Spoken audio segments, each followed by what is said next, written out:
In this last part of the lecture, I want to discuss communications as culture. I want to discuss the idea that media don't just reflect culture or potentially resonate with culture, but that they are actually the basis of culture, the infrastructure upon which culture is built and constantly rebuilt. The thinker most associated with this school of thought is James Carey, no relation to the actor as far as I know. Like Stuart Hall and Michael Schudson, whom I previously discussed, Carey was interested in unpacking the relationship among 1, the realities of the world, 2, the producer of a message, 3, the cultural object itself, the thing being shared through communication, and 4, the media consumer, the recipient of the message. According to Carey, there are, broadly speaking, 2 views of communication, 2 ways of thinking about the function of communication in society. The one that we tend to adopt nowadays for historical reasons that he discusses is the transmission view of communication. Quote, "Our basic orientation to communications remains grounded at the deepest roots of our thinking in the idea of transmission. Communication is a process whereby messages are transmitted and distributed in space for the control of distance and people." So the idea here is that the point of communication, its nature, is the exchange of information, of messages, right? If I'm the Roman emperor and I want to issue an order to my governor hundreds of miles away in Gaul, then I write down a message on a scroll and I give it to a messenger who carries it over to that governor on horseback, and hopefully that governor reads it and carries out my order. So in the transmission view, we're kind of all like little emperors trying to get people, and for that matter machines, to do what we want, even when we're separated by distance.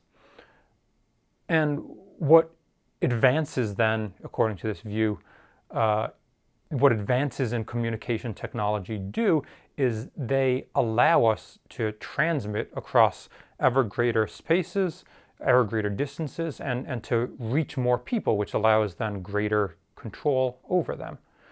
The so-called hypodermic needle model of the media that I discussed previously, the idea that broadcasters and publishers use media just to inject ideas into the brains of passive audience members, is kind of one simplistic incarnation of the transmission view. So that view, the transmission view of communication, is familiar to us, but Carey says that there's another way of thinking about communication that we think about actually a lot less often in the modern world, and he calls this the ritual view of communication. Here's how Carey describes it. Quote, "In a ritual definition, communication is linked to terms such as sharing, participation, association, fellowship, and the possession of a common faith. This definition exploits the ancient identity and common roots of the terms commonness, communion, community, and communication. A ritual view of communication is not directed toward the extension of messages in space, but toward the maintenance of society in time, not the act of imparting information, but the representation of shared beliefs." So in the ritual view, communication isn't just about the content, the information. It's about the act of communicating itself and the sharing of experience that goes along with it. Carey cites Emil Durkheim, a founding figure of the field of sociology, who wrote a book called The Elementary Forms of Religious Life, which I want to talk a lot about in a little bit of an aside here. Durkheim argues that one of the central features of any religious practice is the sacred ritual, in which we kind of set aside our usual individual, self-interested self and become part of some larger collective.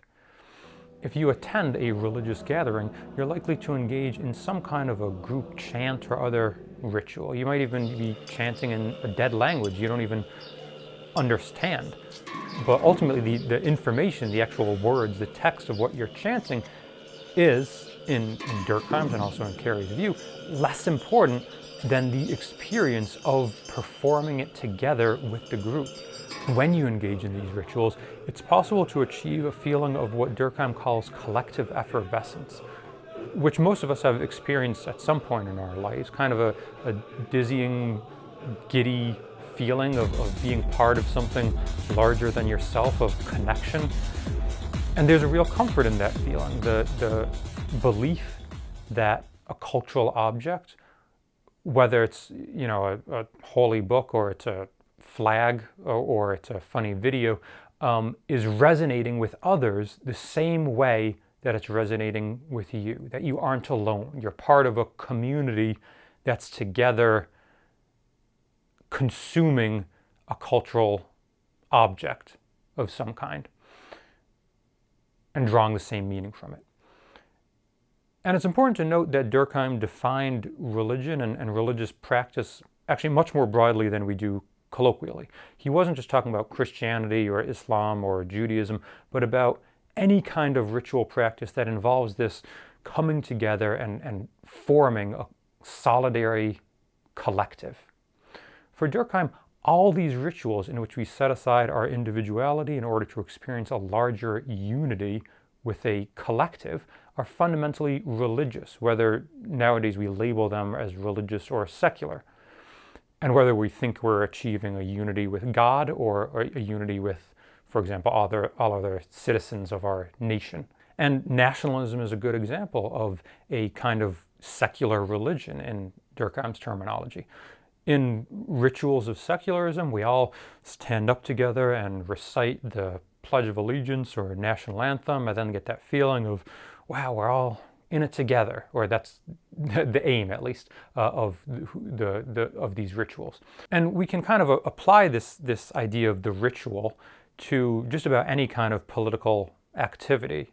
So in political protests, for example, organizers stand up and give speeches that everyone attending probably already agrees with. They don't provide necessarily new information, and often they'll be, using a faulty bullhorn or something that half the people can't even hear. They'll, the PA, because of the PA system, information isn't actually getting transmitted.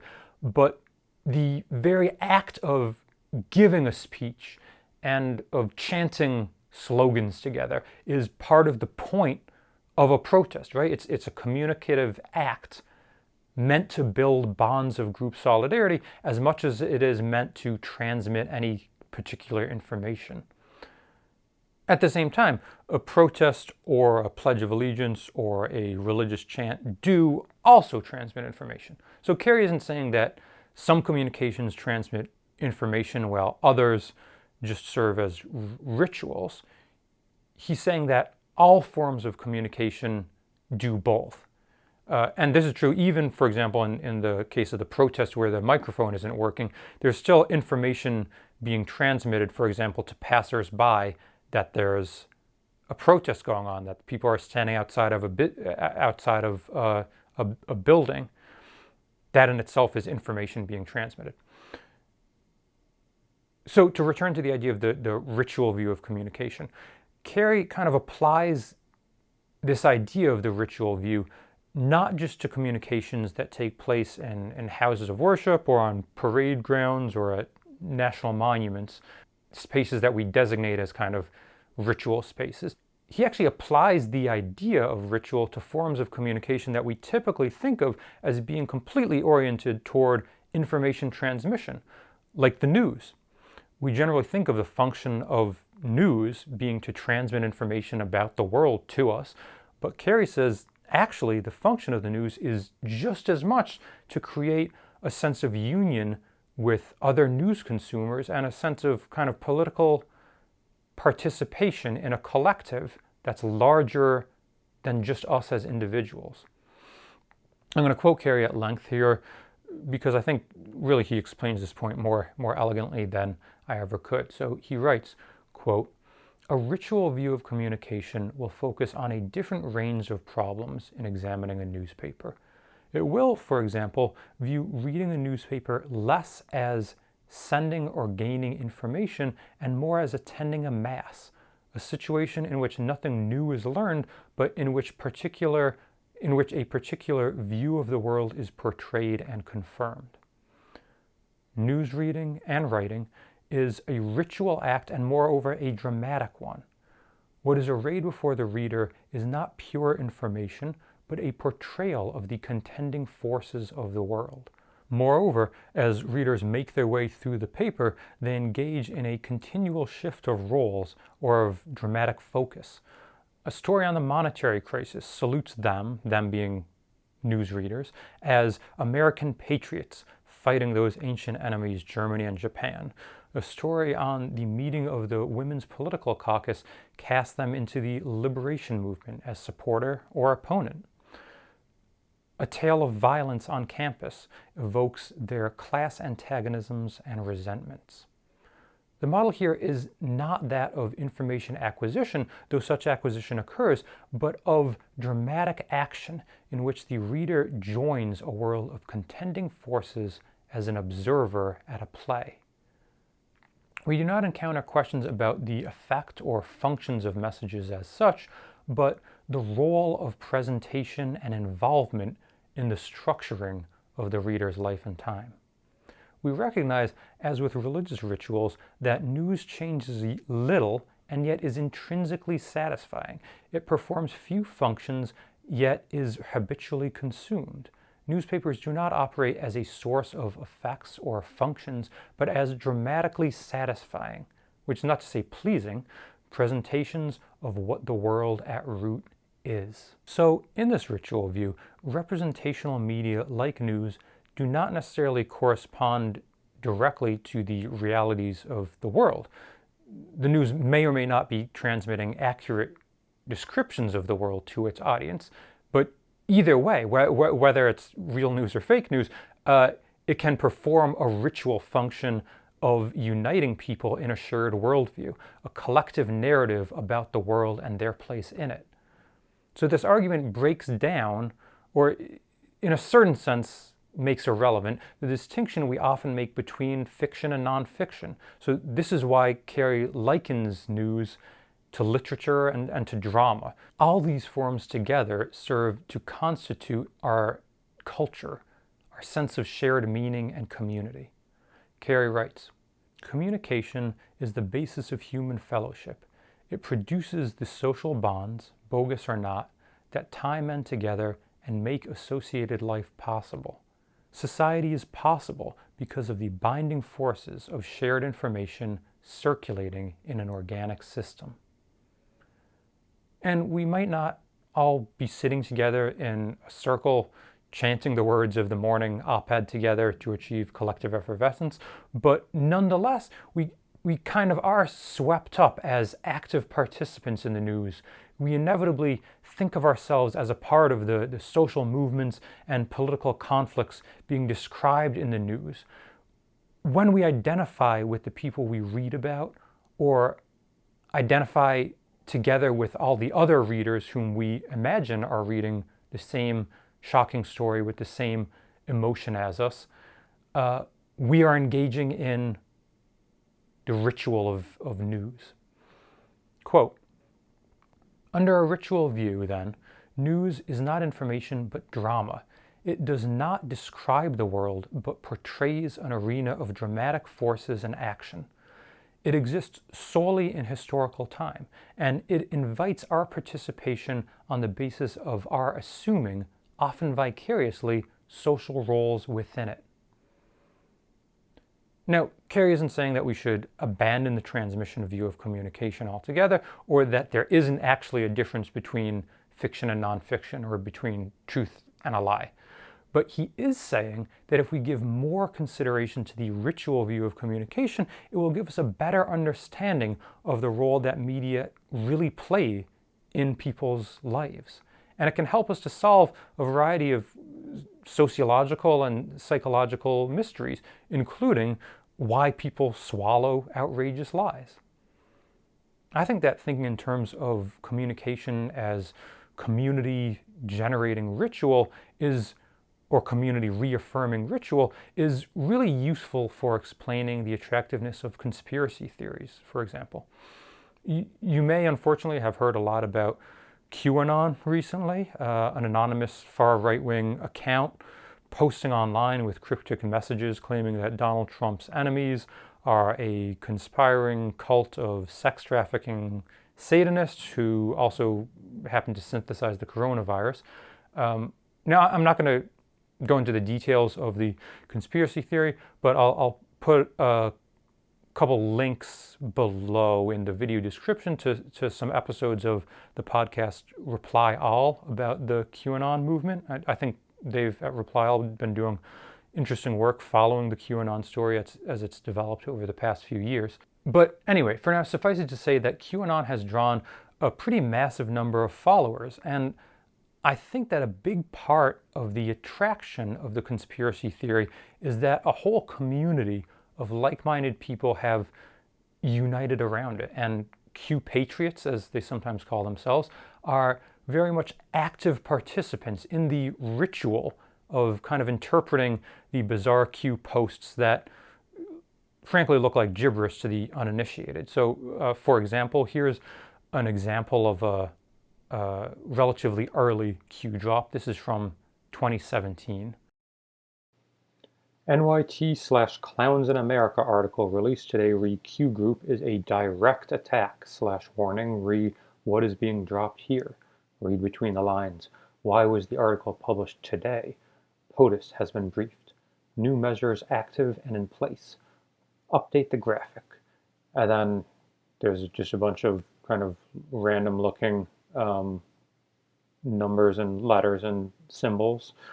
Godspeed, Q. And what happens after Q posts a message like this is that people all over the world pitch in on chat forums and social media platforms decoding the weird message that he's just put up, kind of doing what they call research, connecting the dots between different stuff that they find online that relates in some tenuous way or another to the questions that Q asks and the strings of symbols that Q types out. And these Q patriots reach outlandish conclusions about Q's infinite wisdom and prophetic foresight, and also about the imminent threat to Trump and to America posed by Trump's enemies.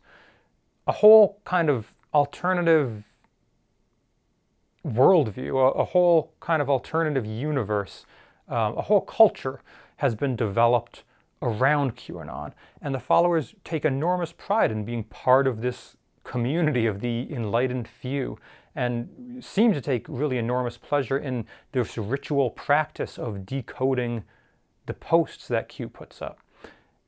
I think that the fact that the QAnon conspiracy is as much as anything about an escape from loneliness and social isolation, and it's about building community, is really made clear in the hashtag that Q patriots use perhaps most often, which is hashtag WWG1WGA, which stands for the motto, quote, where we go one, we go all. So yes, the QAnon movement is about transmitting outlandish lies, but it's also very much about togetherness for the insiders. It's about being part of a larger all, about creating a sense of shared bond among the true believers. Now, the fact that Q posts are the basis of communal identification does not mean that they're somehow the moral equivalent of any other communication ritual that serves the same unifying function. And it's not the case that all conspiracy theories, that is, claims that conspiracies have occurred that have hurt people, are somehow equivalent. I'm definitely not arguing that the narrative that Satan-worshipping pedophiles are running a deep state conspiracy against the U.S. president while selling human trafficking victims through the e-commerce site Wayfair is just as valid as any other story of a conspiracy. For example, the conspiracy that actually did happen of the Nazis murdering 6 million Jews during the Holocaust. It's not the case that these two claims are somehow equivalent just because these two stories are both the bases for their own communities of shared belief. So no, the QAnon claims are false, and the claim that the Holocaust occurred is true, regardless of how many believers each claim can muster, and regardless of the fervency of belief, or even the kind of warm and cozy feeling of collective effervescence of the believers in those respective stories, the truth matters, is what I'm saying. The content being transmitted does matter. And that's something that we have to keep in mind as we talk about communication from a ritual view, is that we shouldn't forget the transmission view and ignore the information being transmitted. How the truth matters and how and why it's abused is going to be the subject of my next lecture. But that's all for now. Thanks for watching.